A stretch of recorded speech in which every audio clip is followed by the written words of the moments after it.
اللہ علیہ وسلم کے ارشاد گرامی کے مطابق آپ علیہ السلام نے فرمایا کہ اس عورت کے لیے جائز نہیں ہے کہ وہ روزہ رکھے اس حالت میں کہ اس کا خاوند گھر میں موجود ہے۔ عورت نفلی روزہ اپنے خاوند کی اجازت کے بغیر نہیں رکھ سکتی اگر وہ گھر میں موجود ہو۔ نبی علیہ السلام نے ارشاد فرمایا کہ جس عورت کی اس حالت میں فوتگی ہو جاتی ہے کہ اس کا خاوند اس سے راضی ہے تو وہ عورت جنتی عورت ہے۔ نبی علیہ السلام کے پاس ایک صحابیہ آتی ہیں، آپ علیہ السلام ان سے پوچھتے ہیں کہ کیا تو شوہر والی ہے؟ اگر تو شوہر والی ہے تو اس کی خدمت اور اس کے ساتھ جو تیرا رویہ ہے اس کے اوپر غور کرتی رہنا کہ تیرا خاوند تیرے لیے باعث جنت بھی ہے اور باعث جہنم بھی ہے۔ آپ علیہ السلام کے ارشاد کے مطابق پروردگار عالم اس عورت کی طرف نگاہ اٹھا کر کے بھی نہیں دیکھیں گے جو اپنے خاوند کی ناشکری کرتی ہیں، حالانکہ یہ عورتیں اپنے خاوند سے بے نیاز بھی تو رہ نہیں سکتی ہیں۔ نبی علیہ السلام نے فرمایا کہ میں نے جب جنت اور جہنم کو دیکھا تو جہنم میں سب سے زیادہ عورتوں کی کثرت کو پایا۔ آپ علیہ السلام نے فرمایا کہ جو عورت پابندی وقت کے ساتھ نماز ادا کرتی ہے، رمضان المبارک کے روزے رکھتی ہے، اپنی عزت کی حفاظت کرتی ہے اور اپنے خاوند کی اطاعت کرتی ہے، یہ 4 کام کرتی ہے، پھر وہ جنت کے جس دروازے سے چاہے وہ داخل ہو سکتی ہے۔ مطلب کہ اس کے ساتھ اپنے خاوند کی اطاعت لازمی ہے۔ اب یہ وہ تعلیمات ہیں جو رسول اللہ صلی اللہ علیہ وسلم نے امت محمدیہ کی ان بیٹیوں کی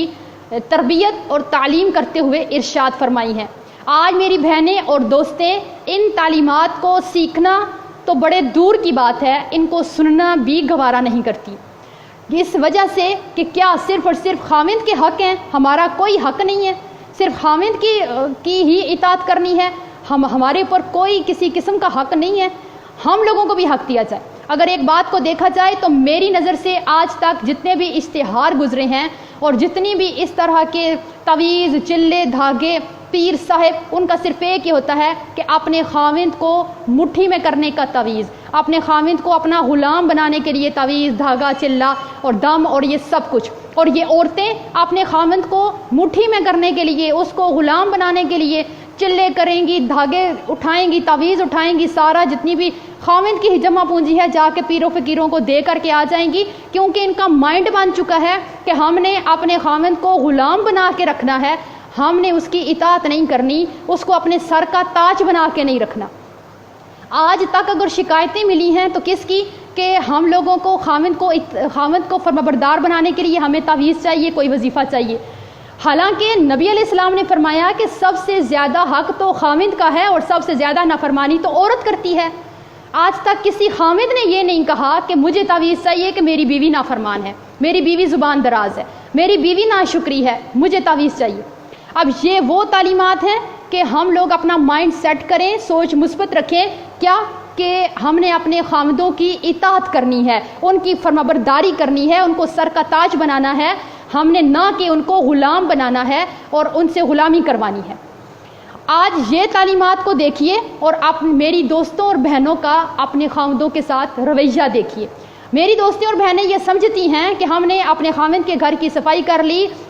اس کے کپڑے دھو لیے، استری کر لیے، اس کا روم صاف کر دیا، تو ہم نے کیا کیا؟ دنیا میں سب سے زیادہ جو فرمانبردار بیوی ہے وہ میں ہی کہلاتی ہوں، کیونکہ میں نے یہ سارے کام ٹائم سے کر دیے۔ حالانکہ ان سارے کام کے کرنے کا نام خاوند کی اطاعت اور فرمانبرداری نہیں ہے۔ خاوند کی اطاعت کیا ہے، خاوند کی فرمانبرداری کیا ہے، اور وہ کون سی وجہ ہے کہ جس کی وجہ سے آپ کا خاوند آپ کے اوپر توجہ نہیں دیتا اور آپ کا گھر کبھی بھی پرامن پرسکون نہیں رہ سکتا؟ وہ وجہ کیا ہے؟ دیکھتے ہیں حضرت ام سلیم رضی اللہ تعالی عنہا کا ایک حدیث۔ ان کا بیٹا بیمار ہے، بیمار بیٹا چھوڑ کر کے خاوند سفر پہ چلا جاتا ہے۔ جب خاوند سفر پہ جاتا ہے تو بیٹے کی ڈیتھ ہو جاتی ہے۔ یہ بیٹا جب فوت ہو جاتا ہے تو ان کا خاوند سفر سے واپس آتے ہیں تو ام سلیم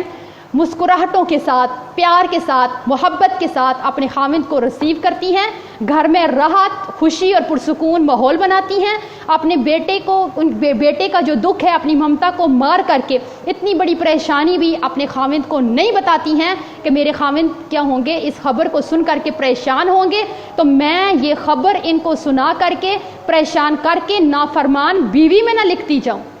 آج ہمارے ہاں اب آپ سوچئے کہ آپ اپنے خامند کو یہ سکون، یہ والا سکون اور یہ دلی تسکین، یہ ماحول ان کو دیتی ہیں۔ ہمارے ہاں کیا ہوتا ہے، خامند باہر کی صحبتوں کا، تھکاوٹوں کا، پریشانیوں کا تھکا ہارا جب گھر پہنچتا ہے،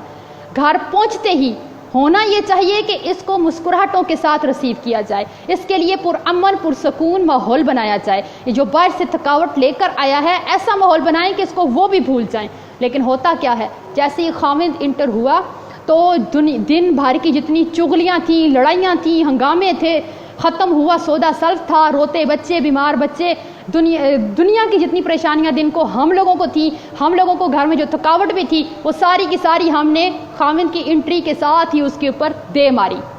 اب کیا ہوگا، جو بندہ پہلے ہی گھبرا کے تنگ آ کے اس ماحول سے گھر میں آرام اور سکون کے لیے آیا ہے، آپ آگے سے اس کو اس طرح سے پیش آئیں گی تو وہ آپ کو پھولوں کے ہار نہیں پہنائے گا، وہ مسکراہٹیں نہیں بکھیرے گا، اس کے منہ سے پھول موتی نہیں جھڑیں گے، پھر وہ بھی غصہ کرے گا، تنگ آ کر کے غصہ کرے گا، لڑائی ہوگی، جھگڑا ہوگا، تو وہ کیا کرے گا، اس گھر کو چھوڑ کر کے، آپ کو چھوڑ کر کے وہ اس جگہ چلا جائے گا جہاں پہ اس کو پیار ملے گا، محبت ملے گی، دل کا راحت ملے گا، ذہنی ٹینشن اس کی دور ہو جائے گی، وہ والی جگہ دیکھ لے گا۔ پھر ہماری دوستیں اور بہنیں شکایت کرتی ہیں کہ ہمارے خامند ہم سے پیار نہیں کرتے، ہمارے اوپر توجہ نہیں دیتے، ہمارے گھر میں ان کا دل نہیں لگتا۔ اب دیکھتے ہیں کہ آپ نے سلیم جیسا گھر میں ماحول بنایا کہ آپ کا خامند گھر میں اس سکون میں آ کر کے رہے کہ وہ کسی کی طرف ایک نگاہ اٹھا کر کے نہ دیکھے، اس کا گھر کے بغیر کسی جگہ دل ہی نہ لگے۔ آج آپ کے گھر میں ہمیشہ جھگڑا رہتا ہے، آپ کا خامند آپ کے اوپر توجہ نہیں دیتا، پیار نہیں کرتا، تو آپ کے اندر کون سی کمی پائی جاتی ہے؟ اگر ان بری خصلتوں میں سے غور کیجئے، آپ کے اندر کوئی ایک خصلت بھی ہے تو اس کو دور کر کے اپنے گھر کو پرسکون بنا سکتی ہیں۔ پہلی بری خصلت کہ عورت اپنے خامند سے بحث و مباحثہ نہ ختم ہونے والا شروع کرتی ہے۔ یہ نہ ختم ہونے والی جو بحث شروع کرتی ہیں، اپنی جیت اس میں پکی کرواتی ہیں۔ اس میں کیا ہوگا، خامند سے بحث کر کے کیا ملے گا سوائے لڑائی اور گھر کا ماحول خراب کرنے کے۔ اگر آپ ایسے کرتی ہیں، آپ کے اندر یہ عادت ہے، تو آپ کا گھر کبھی بھی پرسکون نہیں بن سکتا۔ اگر آپ کے گھر میں آپ کے خامند کے ساتھ نہیں بنتی ہے تو آپ سوچئے کہ آپ نے خامند کے ساتھ مناظرہ تو نہیں کرتی ہیں۔ خامند نے ایک بات کر ہی دی ہے، اس نے بول ہی دی ہے، تو پھر اپنی جیت پکی کروانے والا مناظرہ دن ہا دن جو ہے وہ جاری رہتا ہے، وہ ختم ہی نہیں ہوتا۔ خامند کو بولنے کا، اپنی صفائی میں بولنے کا بھی موقع نہیں دیا جاتا کہ تم نے یہ بات کی تو کی کیوں ہے۔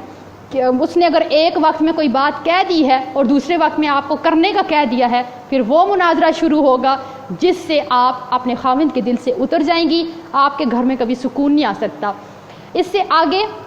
اگر عورتوں کے گھر میں یہ ناچاکیاں ہوتی ہیں تو ان میں ایک وجہ ہوتی ہے، خامند اور بیوی کے رشتے میں جو پیار بھرا رشتہ ہوتا ہے، اس میں ایک انا کا پہاڑ لا کے ہم کھڑا کر دیتے ہیں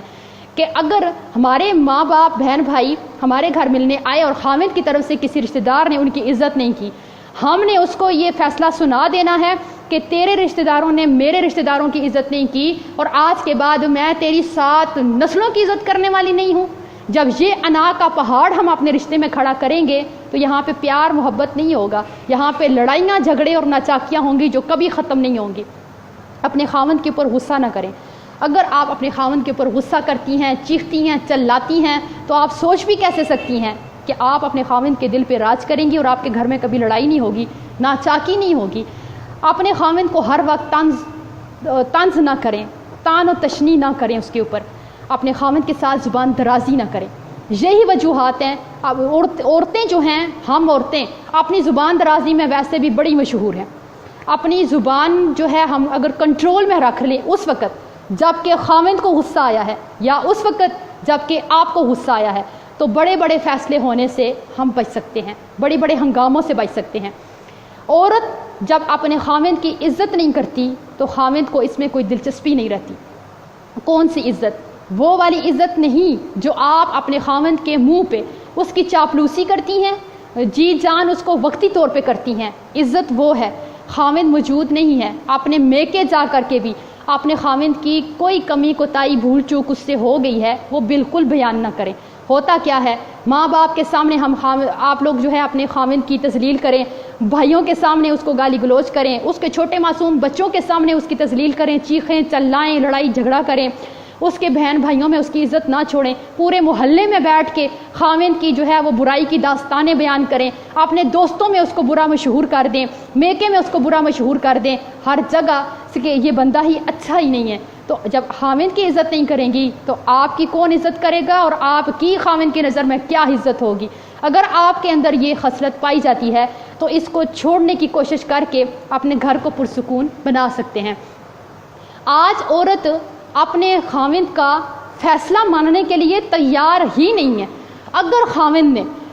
کوئی فیصلہ لے ہی لیا ہے تو ایک نیک اور با کردار بیوی کا کردار تو یہ ہونا چاہیے کہ اپنے خاوند کو عزت دیتے ہوئے اس کے فیصلے کے سامنے اپنا سر جھکا دے، خاوند بھی خوش اور آپ کا فیصلہ، آپ کا کام بھی ہو جائے گا، لیکن آپ کا گھر کبھی لڑائی نہیں ہوگی۔ ہوتا کیا ہے، ادھر خاوند بیچارہ کوئی فیصلہ لے ہی لیتا ہے تو عورتیں یہ ٹھان لیتی ہیں کہ نہیں، اس نے جو فیصلہ کیا ہے ہم نے تو وہ ہونے دینا ہی نہیں ہے،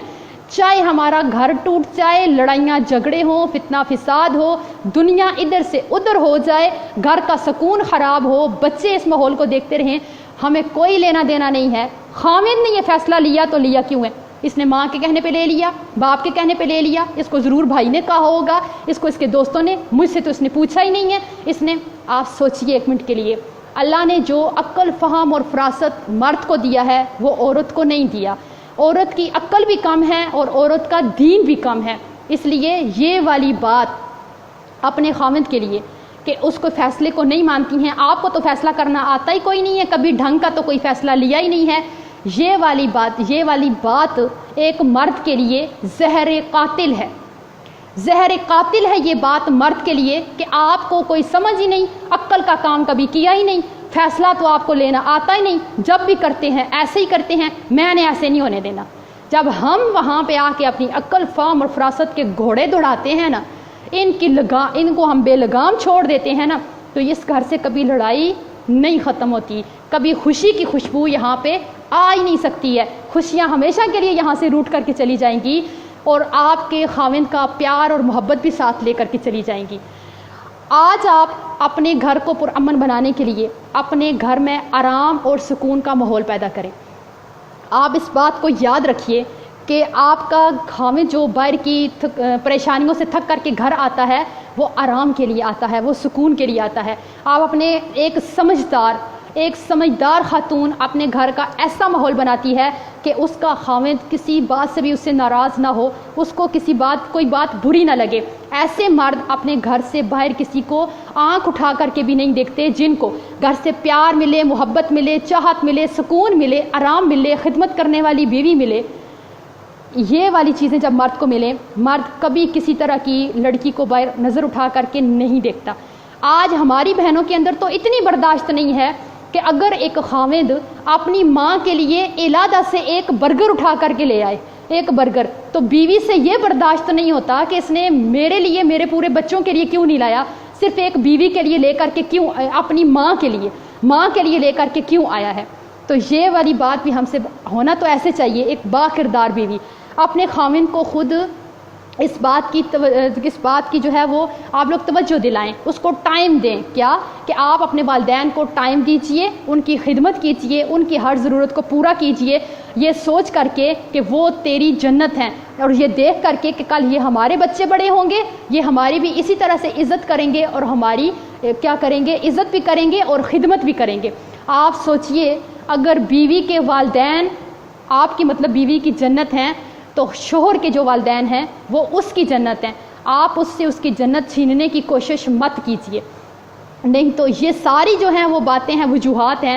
جس کی وجہ سے ایک عورت کا گھر اگر اس کے اندر یہ والی باتیں پائی جاتی ہیں تو کبھی بھی خوشیوں بھرا گھر نہیں بن سکتا۔ اگر آپ کو اپنے خاوند سے شکایت ہے تو آپ اس کی بے رخی کی شکایت کرنے کی حقدار ہی نہیں ہیں اگر آپ کے اندر یہ والی ساری بری خصلتیں پائی جاتی ہیں۔ اگر آپ یہ سارے حق ادا کریں، نبی علیہ الصلوۃ والسلام کی تعلیمات کو دیکھیں اور پھر اپنے رویے کو دیکھیں، تو آپ کا گھر ممکن ہی نہیں ہے کہ آپ کا گھر جنت کا نقشہ نہ پیش کرے، پرامن نہ ہو، پرسکون نہ ہو، آپ کا خاوند آپ اپنے خاوند کے دل پہ راج کرنے والی نہ بن سکے۔ آج اگر آپ یہ سمجھتی ہیں کہ ہم جو ہے یہ دو چار جو کام ہیں ہمارے، کپڑے دھونے سے لے کر استری کرنے تک اور کھانا بنانے سے لے کر برتن دھونے تک، یہ سب ہم کر کے اپنے خاوند کا حق ادا کر دیتی ہیں، تو آپ بہت بڑی غلطی پر ہیں۔ آج تک عورتوں نے اپنے بیویوں نے اپنے حق لینے سیکھے ہیں، آپ نے خاوند کو دیا کیا ہے، اس کی خدمت کی کتنی ہے، اس کو حق دیا کیا ہے۔ اگر خاوند کا اتنا حق ہے کہ اگر نبی علیہ الصلوۃ والسلام نے فرمایا کہ اگر ایک خاوند کے جسم میں کوئی اس طرح کا زخم یا دانہ بن جاتا ہے جس کو ایک عورت اپنی زبان سے چاٹ کر کے صاف کر دیتی ہے، اس کے پیپ کو، زخم کے گند کو، لہو کو زبان سے چاٹ کر کے صاف کر دیتی ہے، یہ عورت اپنے خاوند کا پھر بھی حق نہیں ادا کر سکتی۔ تو آپ اس حدیث کی روشنی میں سوچئے کہ جو سارا دن اپنے خاوند کو زبان سے کہے گئے الفاظ کے ساتھ اس کے کلیجے کو پھاڑ دیتی ہیں، اس کے دل پہ جو زخم لگاتی ہیں وہ کبھی بھرنے والے نہیں ہوتے۔ تو آپ میری بہنیں